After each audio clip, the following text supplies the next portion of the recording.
നമസ്കാരം. കരിയർ സ്വപ്നങ്ങൾക്ക് ചിറക് നൽകാൻ ആഗ്രഹിക്കുന്ന വിദ്യാർത്ഥികളെ സംബന്ധിച്ചിടത്തോളം വളരെ പരിചിതമായൊരു പേരാണ് പ്രൊഫിൻസ് എന്നത്. വെറുമൊരു പരീക്ഷാ വിജയം എന്നതിനപ്പുറം വിദ്യാർത്ഥികളെ പ്രൊഫഷണലുകളാക്കി മാറ്റുന്നതിൽ പ്രൊഫിൻസ് വലിയൊരു വിപ്ലവം തന്നെയാണ് സൃഷ്ടിച്ചുകൊണ്ടിരിക്കുന്നത്. ഇന്ന് ഈ പോഡ്കാസ്റ്റിൽ നമ്മളോടൊപ്പം അതിഥിയായിരിക്കുന്നത് ഈ പ്രൊവിൻസിന്റെ വിജയഗാഥയ്ക്ക് പിന്നിലുള്ള ആ ഒരു വ്യക്തിയാണ്. മറ്റാരുമല്ല, പ്രൊഫിൻസിന്റെ ഡയറക്ടർ കം ഫൗണ്ടറായിട്ടുള്ള CNA അനൂപ് MG ആണ്. സ്വാഗതം സർ.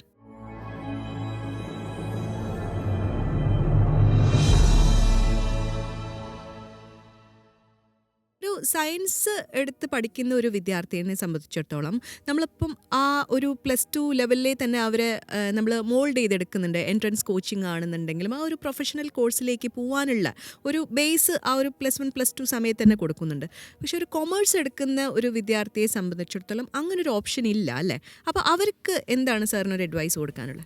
കൊമേഴ്സിൽ ഇതിന് അത്ര ഇമ്പോർട്ടൻസ് കൊടുക്കാത്തതിനൊരു കാരണം കൊമേഴ്സിലെ എൻട്രൻസ് എക്സാമുകൾ അത് അത്രത്തോളം ഈ സയൻസിലെ നീറ്റ് പോലുള്ള എക്സാമിനോളം അത്ര ടഫല്ല എന്നുള്ളതാണ്. മേ ബി കൊമേഴ്സിലെ എൻട്രൻസ് എക്സാമുകൾ പോലും ഈ കോഴ്സുകളുടെ കരിക്കുലത്തിൻ്റെ ഭാഗമായിട്ടാണ് പോയിക്കൊണ്ടിരിക്കുന്നത്. അതായിരിക്കാം ഒരു റീസൺ എന്ന് പറയുന്നത്. ഇപ്പോൾ CAയിലാണ് മേ ബി ഫൗണ്ടേഷൻ എന്ന് പറയുന്ന ലെവല് ഈ എൻട്രൻസ് ലെവൽ ടഫായിട്ടുള്ളൊരു എക്സാമായിട്ട് കൺസിഡർ ചെയ്യുന്നത്. ബാക്കി CMA ഇന്ത്യയിലോ ഇപ്പോൾ ACCA എന്ന് പറയുന്ന കോഴ്സ് നോക്കുകയാണെങ്കിൽ ACCA ഒരു 13 പേപ്പേഴ്സാണ് ACCA ഒരു കുട്ടിക്ക് പഠിക്കാനുള്ളത്. എന്നാൽ ഡിഗ്രി കഴിഞ്ഞ് വരുന്നൊരു കുട്ടിക്ക് ACCAയിൽ 8 പേപ്പർ എക്സാം എഴുതി കഴിഞ്ഞാൽ ACCA ക്വാളിഫിക്കേഷൻ കിട്ടും. അപ്പോൾ ഈ 5 പേപ്പറുകൾ ഒരു എൻട്രി ലെവലാണ്, എൻട്രൻസ് ലെവലാണ്. എന്നാൽ അത് ആ കോഴ്സിൻ്റെ കരിക്കുലത്തിൻ്റെ ഭാഗവുമാണ്. പക്ഷെ അതുപോലല്ല സയൻസിലുള്ള എഞ്ചിനീയറിംഗ് ഫീൽഡിലുള്ള പല കോഴ്സുകളുടെയും സ്ട്രക്ചർ എന്ന് പറയുന്നത്. കൂടാതെ ഇപ്പോൾ MBBS പോലുള്ളൊരു കോഴ്സ് നോക്കുകയാണെങ്കിൽ കുറേയധികം പാരൻസ് അതിന് പിന്നാലെയാണ്. പക്ഷേ MBBSന് നമ്മുടെ നാട്ടിൽ അഡ്മിഷന് ലിമിറ്റേഷൻ ഉണ്ട്. ദെൻ കുറേ ആളുകൾ കുറച്ച് സീറ്റുകൾ മാത്രം എന്ന് പറയുമ്പോഴാണ് എൻട്രൻസിന് എത്രത്തോളം ടഫ്നെസ് വരുന്നത്. എന്നാൽ കൊമേഴ്സിൻ്റെ പ്രൊഫഷണൽ പ്രോഗ്രാമുകളുടെ ഏറ്റവും വലിയ പ്രത്യേകത, നിങ്ങൾ പഠിക്കാൻ തീരുമാനിച്ചാൽ നിങ്ങൾക്ക് ജോയിൻ ചെയ്യാൻ പഠിക്കാം. അതാണ് കൊമേഴ്സും സയൻസും തമ്മിലുള്ള ഏറ്റവും വലിയ വ്യത്യാസം. ഇപ്പോൾ സർ എനിക്ക് തോന്നുന്നു ഈ MBBS അല്ലെ എഞ്ചിനീയറിംഗ് അത് എല്ലാവർക്കും വളരെ പരിചയമുള്ള ഫീൽഡാണ്. ഇപ്പം ഒരു ഡോക്ടർ എന്താ ചെയ്യുന്നതെന്ന് നമുക്കറിയാം, അല്ലെങ്കിൽ ഒരു എഞ്ചിനീയർ എന്താ ചെയ്യുന്നതിനെ പറ്റിയുള്ള ഏകദേശ ധാരണകൾ നമുക്കുണ്ട്. പക്ഷേ ഒരു കൊമേഴ്സ് പഠിച്ചിട്ട് സാധാരണക്കാരെ സംബന്ധിച്ചിടത്തോളം എനിക്ക് തോന്നുന്നു CA എന്ന് പറയുന്ന ഒരു ഓപ്ഷനാണ് വളരെ കോമൺ ആയിട്ട് അറിയാൻ പറ്റുന്നത്. അതല്ലാതെ വേറെ എന്തെല്ലാം ഓപ്ഷൻസ് ആണ് നമുക്ക് കൊമേഴ്സ് പഠിച്ചതിന് ശേഷം ചെയ്യാൻ പറ്റുന്നത്? ആക്ച്വലി കോഴ്സുകളുടെ പേര് തന്നെ കൺസിഡർ ചെയ്യുകയാണെങ്കിൽ ഒന്ന് CA chartered accountancy, CMA cost and management accountant, then company secretary, then ACCA associate certified accountant. ഈ പറയുന്ന പല കോഴ്സുകളും ഉണ്ടെങ്കിലും കോമൺ പബ്ലിക് ഈ കൊമേഴ്സിൻ്റെ പ്രൊഫഷണൽസിനെ കൺസിഡർ ചെയ്യുന്നുണ്ടാവുക അക്കൗണ്ടൻറ്റ് എന്ന് പറയുന്നൊരു ലെവൽ മാത്രമേ കൺസിഡർ ചെയ്യുന്നുണ്ടാവുള്ളൂ. മേ ബി നമ്മുടെ 10th വരെയുള്ള എഡ്യൂക്കേഷൻ ഓർ കരിക്കുലത്തിൻ്റെ ഒരു ഫോൾട്ടായിരിക്കാം അത്. നമുക്ക് പബ്ലിക്കിന് ഒരു ഡോക്ടറെ പലപ്പോഴും അയാളുടെ കരിയറിൽ അല്ലെങ്കിൽ ജീവിതത്തിൽ പലപ്പോഴും പേഴ്സണലി വിസിറ്റ് ചെയ്യേണ്ട സിറ്റുവേഷനുകൾ വരാം. അദ്ദേഹത്തിൻ്റെ സർവീസുകൾ ചിലപ്പോൾ യൂസ് ചെയ്യുന്നുണ്ടാവാം. എഞ്ചിനീയേഴ്സിൻ്റെ സർവീസ് നമ്മൾ കാണുന്നുണ്ടാവാം, യൂസ് ചെയ്യുന്നുണ്ടാവാം. പക്ഷെ എന്താണ് ചാർട്ടേഡ് അക്കൗണ്ടന്റ് എന്ന് പറയുന്നത്? ഒരു 10th വരെയുള്ള ഒരു കുട്ടിക്ക് എവിടെയെങ്കിലും റോഡിലൂടെ നടക്കുന്ന അല്ലെങ്കിൽ യാത്ര ചെയ്യുന്ന സമയത്ത് ചിലപ്പോൾ കാണുന്ന ഒരു ബോർഡ് മാത്രമാണ്. അതിനപ്പുറത്ത് CA എന്താണ്, CMA എന്താണ് എന്നുള്ളത് പല കുട്ടികൾക്കും പാരൻസിനും അറിയില്ല. മേ ബി നമ്മുടെ കരിക്കുലത്തിൻ്റെ ഭാഗമായി കുറച്ചൊക്കെ ഒരു കൊമേഴ്സിനെ കുറിച്ചുള്ള ഒരു ചെറിയൊരു പോർഷൻ നമ്മുടെ 10th വരെയുള്ള സിലബസിൻ്റെ ഒരു ഭാഗമാക്കി മാറ്റേണ്ടത് ആക്ച്വലി ഇന്നത്തെ കാലഘട്ടത്തിൻ്റെ ഒരാവശ്യമാണ്. അങ്ങനെ ഒരു സിസ്റ്റം ഉണ്ടായിരുന്നെങ്കിൽ എൻ്റെ അഭിപ്രായത്തിൽ ഇന്ന് കൊമേഴ്സ് എടുക്കുന്ന കുട്ടികളുടെ എണ്ണം ഇപ്പോൾ കാണുന്നതിനേക്കാൾ വളരെയധികം കൂടിയാണ് അല്ലേ? ഈ കൊമേഴ്സ് സ്റ്റുഡൻസിനെ ഒക്കെ സംബന്ധിച്ചിടത്തോളം അവരെ ഒരു ഡ്രീം കോഴ്സാണ് ഈ CA, CMA, CS എന്നൊക്കെ പറയുന്നത്. അതിൻ്റെ ഒരു സ്ട്രക്ചർ എന്ന് പറഞ്ഞാൽ എന്താണ് സിലബസിലായിട്ട് പഠിക്കാനുണ്ടാവുക? കൊമേഴ്സിൻ്റെ ഈ പ്രൊഫഷണൽ പ്രോഗ്രാമുകളിൽ 3 ലെവലുകളാണ് ഉള്ളത്. പ്രത്യേകിച്ച് CA, CMA, CS പോലുള്ള ഇന്ത്യൻ കോഴ്സുകൾ 3 ലെവലുകളായിട്ടാണ് നിൽക്കുന്നത്. ഫസ്റ്റ് ലെവലുകളിൽ പല കോഴ്സിനും അതിൻ്റെതായ ചെറിയ പേരുകൾക്ക് മാറ്റമുണ്ടായിരിക്കാം. ഫോർ എക്സാമ്പിൾ CAയിൽ പണ്ട് ഫൗണ്ടേഷൻ CPT എന്നാണ് പറയുന്നത്. പക്ഷെ ഇപ്പോൾ അത് വീണ്ടും ഫൗണ്ടേഷൻ എന്ന് പറയുന്ന പേരിൽ തന്നെയാണ് അറിയുന്നത്. അപ്പോൾ നമുക്കിതിനെ ഡിവൈഡ് ചെയ്യാം. First level foundation, next level intermediate, then last level final. ഇപ്പോൾ CS-ലാണെങ്കിൽ ഇന്റർമീഡിയറ്റിന് എക്സിക്യൂട്ടീവ് എന്ന് പറയുന്ന പേര് പറയുന്നുണ്ടെങ്കിലും സ്ട്രക്ചർ വൈസ് നോക്കുകയാണെങ്കിൽ ഈ 3 കോഴ്സുകളുടെയും സ്ട്രക്ചർ ഇങ്ങനെയാണ്. ഫസ്റ്റ് ഒരു എൻട്രി ലെവൽ, അത് foundation level, next intermediate level, then fully qualify ചെയ്യുന്ന ഫൈനൽ ലെവൽ. ഈ 3 ലെവലുകൾ കഴിഞ്ഞാൽ ഒരാളൊരു പ്രൊഫഷണലായി മാറും. ഇന്ത്യൻ കൊമേഴ്സ് പ്രൊഫഷണൽ കോഴ്സുകൾ. എന്നാൽ ഒരു ഡിഗ്രി കഴിഞ്ഞ കുട്ടിക്ക് ഇന്റർമീഡിയറ്റ് ലെവലിലേക്ക് നേരിട്ട് ജോയിൻ ചെയ്യാം. ഫൗണ്ടേഷൻ ഇല്ലാതെ ജോയിൻ ചെയ്യാം എന്നുള്ളതാണ് പ്രത്യേകത. അപ്പോൾ 3 വർഷമോ 4 വർഷത്തെ, പ്രത്യേകിച്ച് ഇന്നത്തെ കാലഘട്ടത്തിലെ 4 ഇയർ ഡിഗ്രി ഒക്കെ കഴിഞ്ഞ് വരുന്ന ഒരു കുട്ടിക്ക് ഒരു പ്രൊഫഷണൽ കോഴ്സിലേക്ക് കടക്കുമ്പോഴുള്ള അഡ്വാൻറ്റേജ് എന്ന് പറയുന്നത് ആദ്യത്തെ ഒരു എൻട്രി ലെവൽ ഒഴിവായി കിട്ടി എന്നുള്ളത് മാത്രമാണ്. അതുകൊണ്ടാണ് പലപ്പോഴും ഇന്നത്തെ കാലഘട്ടത്തിൽ +2 കഴിഞ്ഞ കുട്ടികൾ ഈ പ്രൊഫഷണൽ കോഴ്സുകൾ ജോയിൻ ചെയ്യുന്നത്. ഇത് ACCA-യിലേക്ക് പോവുകയാണെങ്കിൽ ഞാൻ പറഞ്ഞു, ACCA-യിലേക്ക് പോവുകയാണെന്നുണ്ടെങ്കിൽ നമുക്ക് 13 പേപ്പറുകളാണ് പഠിക്കാനുള്ളത്. എന്നാൽ ഡിഗ്രി കഴിഞ്ഞ കുട്ടിക്ക് 8 പേപ്പർ മാത്രം പഠിച്ചാൽ മതി. അപ്പോൾ നമുക്ക് ആ 4-5 പേപ്പറുകൾ വേണമെങ്കിൽ ഫൗണ്ടേഷൻ ലെവലായിട്ട് കൺസിഡർ ചെയ്യാം. എന്നാൽ CMA US-ലേക്ക് പോവുകയാണെങ്കിൽ CMA US-ലെ 2 എക്സാമേ കുട്ടികൾക്ക് എഴുതാനുള്ളൂ. അവിടെ ഡിഗ്രി കഴിഞ്ഞാലും +2 കഴിഞ്ഞാലും ഒക്കെ ആ 2 പേപ്പറുകൾ തന്നെയാണ് അവർ. ഓക്കെ, ഇപ്പോൾ സാറ് പറഞ്ഞതിൽ എനിക്ക് മനസ്സിലായത് +2 കഴിഞ്ഞാലും ഡിഗ്രി കഴിഞ്ഞാലും ഈ കോഴ്സസിലേക്ക് നമുക്ക് ജോയിൻ ചെയ്യാൻ പറ്റും. അപ്പോൾ സാറിൻ്റെ ഒരു അഭിപ്രായത്തിൽ എപ്പം ചൂസ് ചെയ്യുന്നതായിരിക്കും നല്ലത്? കാരണം ഇപ്പം നമ്മൾ സാധാരണ പേരൻസിനൊക്കെ നോക്കുന്ന സമയത്ത് അവർക്കൊരു ഡിഗ്രി ഇല്ല എന്ന് പറയുന്നൊരു കാര്യമുണ്ടല്ലോ, അത് ഭയങ്കര ഒരു ഇൻസെക്യൂരിറ്റിയാണ്. അല്ലെങ്കിൽ ഡിഗ്രി കഴിഞ്ഞിട്ട് നീ വേണമെങ്കിൽ കോഴ്സിന് പോയിക്കോ, മറ്റു വല്ല കോഴ്സും ചൂസ് ചെയ്തോ എന്ന് പറയുന്നൊരു സാഹചര്യം കാണാറുണ്ട്. അപ്പോൾ സാറിൻ്റെ ഒരു അഡ്വൈസ് എന്താണ്? ഞാൻ അഡ്വൈസ് ചെയ്യുക എപ്പോഴും ഏറ്റവും യങ് ഏജിൽ തന്നെ ഇവരിത് ക്വാളിഫൈ ചെയ്യാനാണ് പറയുക. പ്രത്യേകിച്ച് ഇന്നത്തെ കാലഘട്ടത്തിൽ പാരൻസ് പലപ്പോഴും കൺസേൺഡ് ആണ്. എനിക്ക് തോന്നുന്നൊരു 20 years ബാക്ക് ആണെന്നുണ്ടെങ്കിൽ ഒരു 20, 22, 24 വയസ്സായ ഒരു കുട്ടിക്ക് പഠിക്കുന്നതിൽ അത്ര ഇതായിട്ടൊന്നും പ്രോബ്ലംസ് ഒന്നും കാണുന്നില്ല. പക്ഷേ ഇപ്പോൾ കുറച്ചും കൂടെ പാരൻസ്, പ്രത്യേകിച്ച് ബോയ്സിൻ്റെ കാര്യത്തിലാണ് തോന്നുന്നത്, പാരൻസ് ഒരു 20 ആവുമ്പോഴേക്കൊക്കെ കരിയർ ആയില്ല എന്ന് പറയുന്നൊരു വലിയൊരു കൺസേണിലേക്ക് പോകുന്നൊരു സിറ്റുവേഷൻ ഉണ്ട്. അപ്പോൾ ഡിഗ്രി കഴിഞ്ഞതിന് ശേഷം ഒരു പ്രൊഫഷണൽ പ്രോഗ്രാമിന് പോകുമ്പോൾ മേ ബി ഒരു ഫെയിലിയർ പോലും, ഒരു എക്സാമിൻ്റെ ഫെയിലിയർ പോലും ചിലപ്പോൾ പാരൻസിനെയും സ്റ്റുഡൻസിനെയും പിന്നിലേക്ക് ആ കോഴ്സ് ഡ്രോപ്പ് ഔട്ട് ചെയ്യാനുള്ള ചാൻസിലേക്ക് വരുത്താറുണ്ട്. എന്നാൽ +2-ന് ശേഷം ചെയ്യുകയാണെങ്കിൽ പാരൻസിന് വളരെ സിമ്പിളായിട്ട് ചിന്തിക്കാവുന്നത്, ഒരു 4 വർഷം ഡിഗ്രി ചെയ്യണം എന്നുണ്ടെങ്കിൽ 4 വർഷത്തെ ഡിഗ്രി നമ്മൾ 4 വർഷം കളയുന്ന പീരീഡിൽ CAയോ CMAയോ പോലുള്ള പ്രോഗ്രാമിലേക്ക് ജോയിൻ ചെയ്താൽ ആ ഡിഗ്രി കഴിയുന്ന പീരീഡിൽ തന്നെ അവർക്ക് പ്രൊഫഷണൽ കോഴ്സുകൾ കംപ്ലീറ്റ് ചെയ്യാനായിട്ട് പറ്റും. പിന്നെ ഒരു ഡിഗ്രി ഇല്ല എന്ന് പറയുന്നൊരു ടെൻഷനാണ്. ആ ടെൻഷനെ ഒഴിവാക്കാനായിട്ട് പ്രൊഫിൻസ് ആണ് 2016 ഒരു ഡ്യുവൽ പ്രോഗ്രാം ഇൻട്രൊഡ്യൂസ് ചെയ്തത്. അത് ഞങ്ങൾക്ക് അഭിമാനത്തോടു കൂടി പറയാൻ പറ്റും. കേരളത്തിൽ ആദ്യമായി ഈ പ്രൊഫഷണൽ കോഴ്സുകളോടൊപ്പം ഗ്രാജുവേഷനും കൂടെ കമ്പൈൻ ചെയ്തുകൊണ്ട് ഒരു ഡ്യുവൽ പ്രോഗ്രാം ഇൻട്രൊഡ്യൂസ് ചെയ്തത് പ്രൊഫിൻസ് ആണ്. പലപ്പോഴും പല ഇൻസ്റ്റിറ്റ്യൂട്ടുകളും ആ സമയത്ത് +2 കഴിയുന്ന കുട്ടികൾക്ക് പ്രൊഫഷണൽ പ്രോഗ്രാം ചെയ്യാം, അതവർക്ക് ചെയ്യണമെങ്കിൽ ചെയ്യാം, ഡിഗ്രീനെ കുറിച്ച് അവർ ബോധർ ചെയ്യാറില്ല. പക്ഷേ പ്രൊഫിൻസ് ആണ് 2010 ഈ പാരൻസിൻ്റെ ഈ ഒരു കൺസേണിനെ ഹാൻഡിൽ ചെയ്യുന്നതിന് വേണ്ടിയിട്ടാണ് ഡിഗ്രി പ്ലസ് പ്രൊഫഷണൽ പ്രോഗ്രാം എന്ന് പറയുന്ന ഒരു ഡ്യുവൽ പ്രോഗ്രാം ഇൻട്രൊഡ്യൂസ് ചെയ്തത്. അതിനുശേഷം കുറേയധികം കുട്ടികൾ പ്രൊഫൻസിലൂടെ CMA + BCom, CA + BCom ഒക്കെ കംപ്ലീറ്റ് ചെയ്തുകൊണ്ട് ഇന്ന് പല കമ്പനികളിൽ വലിയ പൊസിഷനുകളിൽ ഇരിക്കുന്നുണ്ട്. അപ്പോൾ നമ്മൾ ഈ കോഴ്സസ് ഒക്കെ കഴിഞ്ഞ് കഴിഞ്ഞാൽ ജോബിന് പ്ലേസ്ഡ് ആവുമല്ലോ. അപ്പോൾ ഏതൊക്കെ ജോബ് റോൾസിലേക്കായിരിക്കും ഈ സ്റ്റുഡൻസ് പ്ലേസ്ഡ് ആവുന്നത്? ഞാൻ പലപ്പോഴും പറയാറുള്ളത്, ഈ കൊമേഴ്സിലെ ഇന്ത്യൻ പ്രൊഫഷണൽ കോഴ്സുകൾ കഴിഞ്ഞാൽ ഒരു കുട്ടിക്ക് 3 ലെവൽ ഓഫ് ഓപ്പർച്യൂണിറ്റീസ് ആണുള്ളത്. ഫസ്റ്റ് ലെവൽ ഒന്നെങ്കിൽ വേണമെങ്കിൽ അവർക്ക് പ്രാക്ടീസ് ചെയ്യാം. ഇപ്പോൾ CA ആണെന്നുണ്ടെങ്കിൽ CAക്കാർക്ക് മാത്രം ചെയ്യാവുന്ന പ്രാക്ടീസിങ് ഏരിയയാണ് statutory audit and income tax audit. എന്നാൽ CMAക്കാരാണെങ്കിൽ അവർക്ക് ചെയ്യാവുന്നതാണ് കോസ്റ്റ് ഓഡിറ്റ്. ദെൻ കമ്പനി സെക്രട്ടറീസിനാണ് കമ്പനീസിൻ്റെ കംപ്ലയൻസ് സർട്ടിഫിക്കറ്റ് ഇഷ്യൂ ചെയ്യാനുള്ള പവർ ഈ സെൻട്രൽ ഗവൺമെൻറ് കൊടുത്തിട്ടുള്ളത്. അപ്പോൾ ഈ 3 ഏരിയകൾ, അല്ലെങ്കിൽ ഈ പറയുന്ന ഏരിയകൾ ഈ 3 കോഴ്സുകൾക്ക് മാത്രമായിട്ട് കൊടുത്തിട്ടുള്ള ഏരിയകളാണ്. എന്നാൽ നമ്മുടെ നാട്ടിൽ ഇപ്പോൾ ഏറ്റവും ഫെമിലിയർ ആയിട്ടുള്ളൊരു കാര്യമാണ് GST എന്ന് പറയുന്നത്. ആ GST പ്രാക്ടീഷണറായിട്ട് വർക്ക് ചെയ്യാം. പക്ഷെ അവിടെ നിർബന്ധം പറയുന്നില്ല GST പ്രാക്ടീഷണർ ആവണമെങ്കിൽ ചാർട്ടേഡ് അക്കൗണ്ടൻ്റ് ആവണം, കോസ്റ്റ് അക്കൗണ്ടൻ്റ് ആവണം. എന്നാൽ CMAയോ CAയോ കഴിഞ്ഞ പ്രൊഫഷണൽസിന് വലിയൊരു ഏരിയ തന്നെയാണ് GST ഓഡിറ്റ് എന്ന് പറയുന്നത്. അപ്പോൾ CA കഴിഞ്ഞ കുട്ടിയായാലും CMA കഴിഞ്ഞ കുട്ടിയായാലും GST പ്രാക്ടീസ്, അതുപോലെ മാനേജ്മെൻറ്റ് കൺസൾട്ടൻസി വർക്കുകൾ, ദെൻ ബാങ്കിൻ്റെ സ്റ്റോക്ക് ഓഡിറ്റ്, അങ്ങനെയുള്ള കുറേയധികം ഏരിയ ഓഫ് വർക്കുകൾ അവരുടെ പ്രാക്ടീസിങ് വർക്കിലേക്ക്, പ്രാക്ടീസിങ് സ്കോപ്പിലേക്ക് അവർക്ക് കൊണ്ടുവരാനായിട്ട് പറ്റും.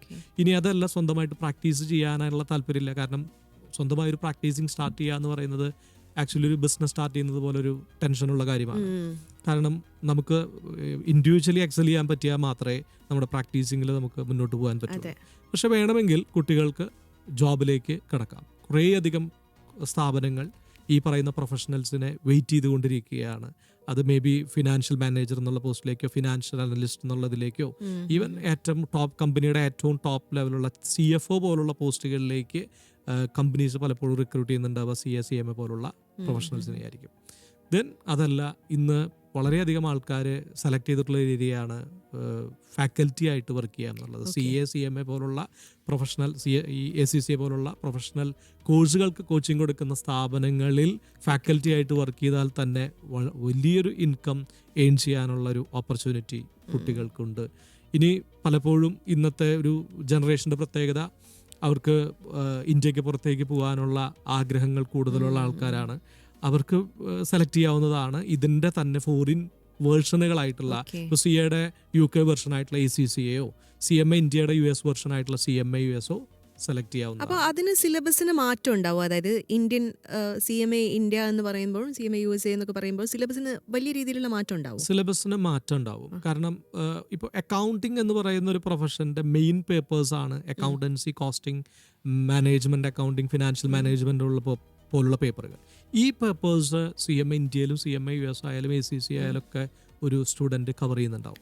പക്ഷേ ഒരു ചാർട്ടേഡ് അക്കൗണ്ടൻറ്റോ കോസ്റ്റ് അക്കൗണ്ടൻ്റോ ആവുമ്പോൾ കുട്ടികൾ പഠിക്കേണ്ട ചില ഏരിയ ആണ്. പ്രത്യേകിച്ച് ഇന്ത്യൻ കോഴ്സുകൾ പഠിക്കുമ്പോൾ ഇന്ത്യയിലുള്ള ഇൻകം ടാക്സ്, അതുപോലുള്ള ഇന്ത്യയിലുള്ള GST, ഇന്ത്യൻ ലോസ്, അതൊക്കെ കമ്പനി ലോ ഒക്കെ പഠിക്കേണ്ടതായിട്ട് വരും. പക്ഷെ ഈ ലോ ചിലപ്പോൾ മറ്റൊരു രാജ്യത്ത് അപ്ലിക്കബിൾ ആവണമെന്ന് നിർബന്ധമില്ല, അപ്ലിക്കബിൾ ആവില്ല. അതിൻ്റെ അവിടുത്തെ വെർഷൻ ആവും ചിലപ്പോൾ അപ്ലിക്കബിൾ ആവുന്നുണ്ടാവും. അപ്പോൾ പലപ്പോഴും കുട്ടികൾ പഠിക്കുന്നുണ്ടാവുക ഈ മെയിൻ പേർപ്പസ് ആയിരിക്കും. ഇപ്പം CMA US എടുക്കുകയാണെങ്കിൽ ഞാൻ പലപ്പോഴും പറയാം, എന്താണ് CMA ഇന്ത്യയും CMA USും തമ്മിലുള്ള ഡിഫറൻസ് എന്ന് ചോദിച്ചാൽ ഞാൻ ഏറ്റവും സിമ്പിളായിട്ട് പറയാറുള്ളത്, CMA ഇന്ത്യയിൽ ഞാനൊരു 8 പേപ്പർ പറയും, അക്കൗണ്ടിങ്, കോസ്റ്റിംഗ് പോലുള്ള 8 പേപ്പർ പറയും. അതിൽ including GST, income tax, law പേപ്പറുകൾ അടക്കം പറയും. ഈ ഇന്ത്യൻ ലോസിനെ കട്ട് ചെയ്ത് കളഞ്ഞാൽ അത് CMA US ആവും. കാരണം ആ പേപ്പറുകൾ അവിടെ അവർക്ക് യൂസ്ഫുൾ അല്ല. അതുകൊണ്ട് അത് മാറ്റിയാൽ അത് CMA US ആയി. അപ്പോൾ ആക്ച്വലി CMA ഇന്ത്യൻ പഠിക്കുന്നതാണ് കുറച്ചുകൂടി കൂടുതൽ സിലബസ് ഉള്ളതും കുറച്ചുകൂടി ടഫ് ആയിട്ടുള്ളത് അല്ലേ? തീർച്ചയായും. കാരണം CMA ഇന്ത്യ ക്വാളിഫൈ ചെയ്യണമെന്നുണ്ടെങ്കിൽ 2.5 years വരും. CMA US ഒരാൾക്ക് 1 year കൊണ്ട് കംപ്ലീറ്റ് ചെയ്യാവുന്നുള്ളൂ. 2 എക്സാമാണ് എഴുതാനുള്ളത്.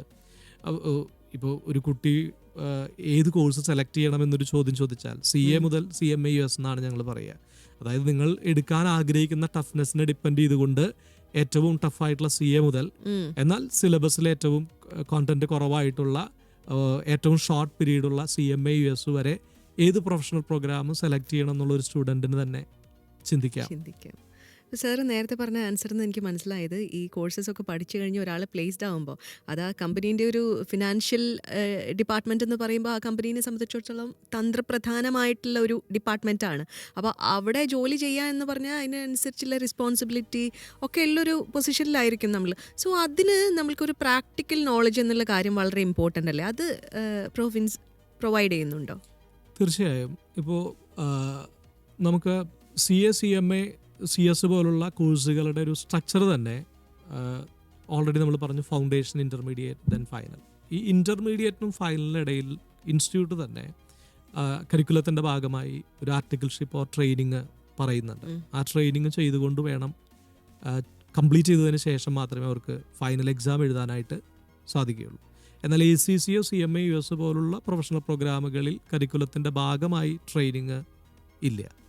അപ്പോൾ ക്വാളിഫൈ ചെയ്തതിന് ശേഷമാണ് ട്രെയിനിങ് സ്റ്റാർട്ട് ചെയ്യുന്നുണ്ടാവുക. പക്ഷേ ആ ഇൻസ്റ്റിറ്റ്യൂട്ടുകളും പറയുന്നത് ആ ഇൻസ്റ്റിറ്റ്യൂട്ടിൻ്റെ മെമ്പർഷിപ്പ് കിട്ടണം എന്നുണ്ടെങ്കിൽ 3 years എക്സ്പീരിയൻസ് ഉണ്ടെങ്കിൽ മാത്രമേ ഒരു സ്റ്റുഡൻറ്റിന് മെമ്പർഷിപ്പ് നേടുവാനായിട്ട് സാധിക്കുകയുള്ളൂ. പിന്നെ പ്രാക്ടിക്കൽ ട്രെയിനിങ് വരേണ്ട കുട്ടികൾക്ക് നമ്മളുമായിട്ട് കണക്റ്റഡ് ആയിട്ടുള്ള ഓർഗനൈസേഷനുകളിൽ അവർക്ക് ഞങ്ങൾ അത് ചെയ്തു കൊടുക്കാറുണ്ട്.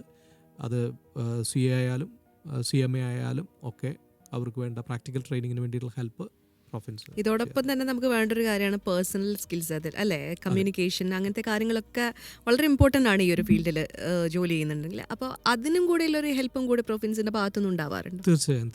പ്രത്യേകിച്ച് ഇപ്പോൾ ഞങ്ങളുടെ കരിക്കുലത്തിൻ്റെ ഭാഗമായിട്ട് നമ്മൾ AI പോലുള്ള കോഴ്സുകളും AIയുടെ ഒരു ചെറിയ പോർഷനുകൾ നമ്മൾ കരിക്കുലത്തിൻ്റെ ഭാഗമായിട്ട് ആഡ് ചെയ്തിട്ടുണ്ട്. മേ ബി അത് സിലബസിൻ്റെ ഭാഗമാവില്ല, പക്ഷെ ഞങ്ങൾക്കറിയാം ഇന്നത്തെ ഒരു വേൾഡിൽ ഇപ്പോൾ നമുക്ക് AI എന്താണെന്ന് ചോദിച്ചാൽ പലപ്പോഴും ചിന്തിക്കുന്നുണ്ടാവുക, AI എന്ന് പറയുന്നത് വന്നു കഴിഞ്ഞാൽ ചിലപ്പോൾ പല ആൾക്കാരുടെയും ജോലി നഷ്ടപ്പെടാനുള്ള ചാൻസ് ഉണ്ട്, അല്ലെങ്കിൽ AI എന്ന് പറയുന്നത് പല ജോബുകളെയും റീപ്ലേസ് ചെയ്യാനുള്ള ചാൻസ് ഉണ്ട് എന്നുള്ളതാണ്.